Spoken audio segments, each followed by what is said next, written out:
Now for this demonstration, let us go into our Workbench IDE. The scenario for this demo is that I wish to create a set of regression tests for a program ALJOCOB, which calls two subprograms, ALJO sub C and CWXT-date.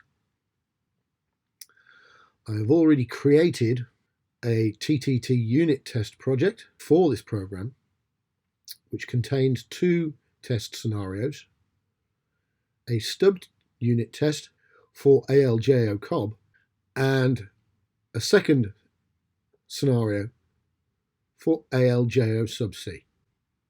This project has had a local Git repository created for it, ALJOCOB_local, and a remote has been created for this local repository for a GitHub repository I have created called ALJOCOB_pipe_repo.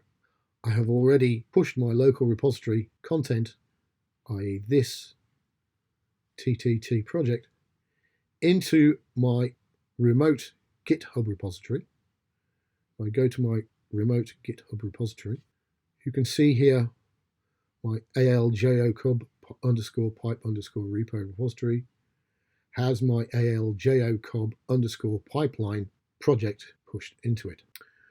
What I want to do now is create a Jenkins pipeline which utilizes this TTT unit test, checks that unit test out of the GitHub repository, and then runs these two scenarios as part of a regression test pipeline. So let's go into my Jenkins instance. Now, in order to run a pipeline, you have to create it. Once you've created your pipeline, you can now configure it. So my pipeline, called ALJOCOB_demo, I go down to my code, my pipeline script. The first thing I need to do is to check out my TTT project from GitHub into my Jenkins pipeline workspace. To do that, I need to use the SCM checkout plugin. So I go to pipeline syntax. Firstly, find the pipeline SCM pipeline syntax plugin. Here we go, checkout general SCM. And then configure that for a Git checkout. So choose, drop down here, choose Git. Now, first thing I need to do is to place the URL of my Git repository here. I've stored that URL repository. There it is. Copy that, place that into there. Nextly, I have to supply some credentials. Now, these credentials are standard credentials that you can create inside Jenkins, just in a similar way you do for TSO users. But in this case, it's for the GitHub repository. So these are my user ID and password for my GitHub account. Choose those, then go to Advanced.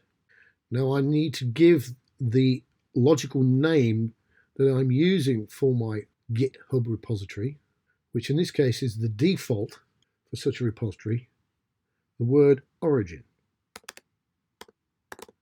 in lowercase. Once I've done that, I won't be using polling or changelog for this, so I can remove those. Note, I am going to the master branch in my Git repository.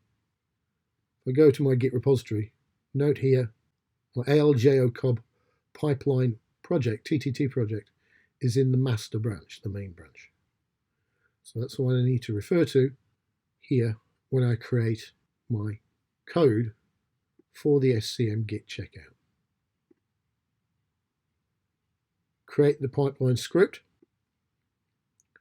copy it, and then paste that into my Jenkins pipeline script. format it a little bit just to make it easier to read. And this is what I would get.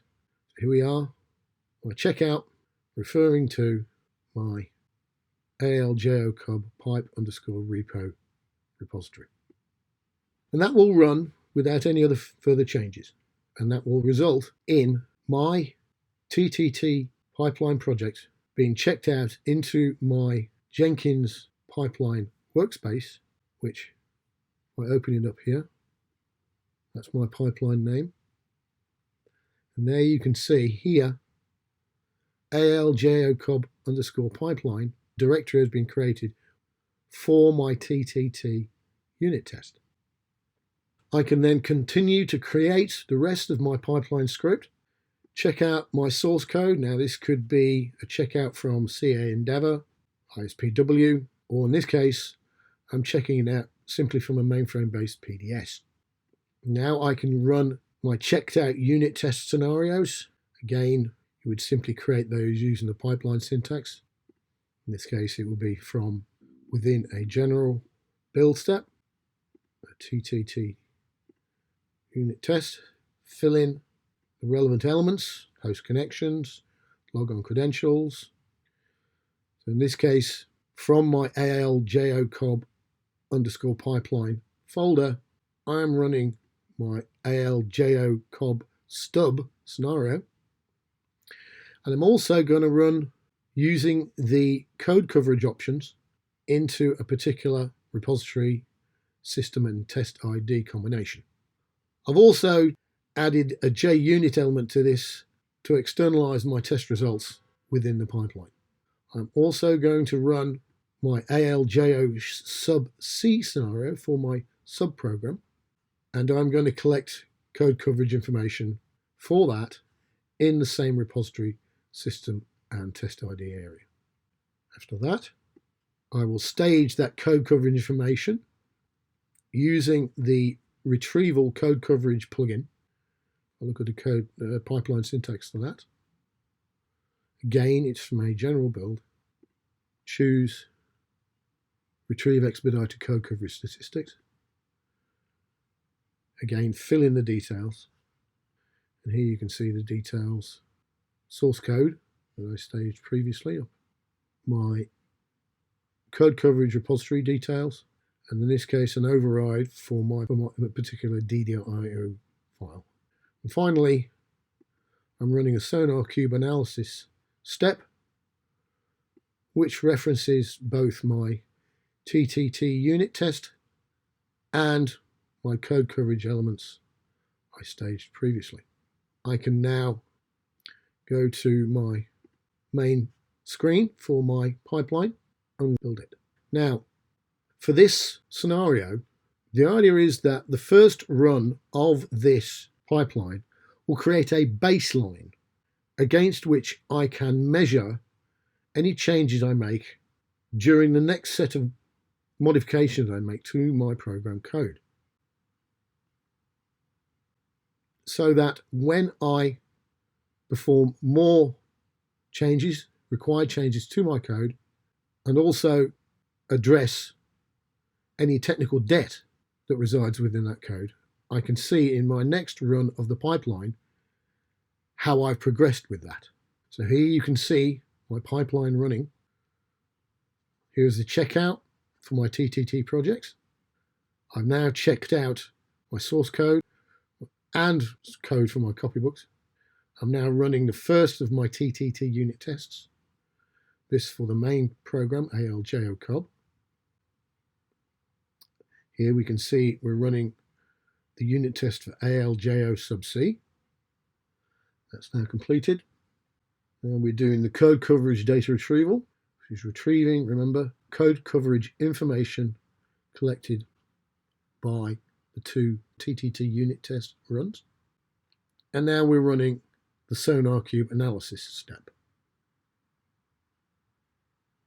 There we can see it's now being completed and completed successfully as far as the run of the pipeline is concerned. So if we now go into our SonarQube analysis main screen, refresh that. you can see that in our baseline run, we have code coverage of 67.1%. Now, if I open that up, that is made up of 70% for my mainline ALJO COB program and coverage of 44.4% for my ALJO sub-C program. If I take a look as well at critical issues to take a look at what code technical debt I have. In this case, I have a rule which says I shouldn't be using stop runs within my code, and I should change that to a go back.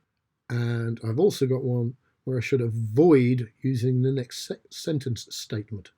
So the next piece of code modification I require for ALJO COB and its associated subprogram is to get rid of some technical debt and also to improve my testing code coverage.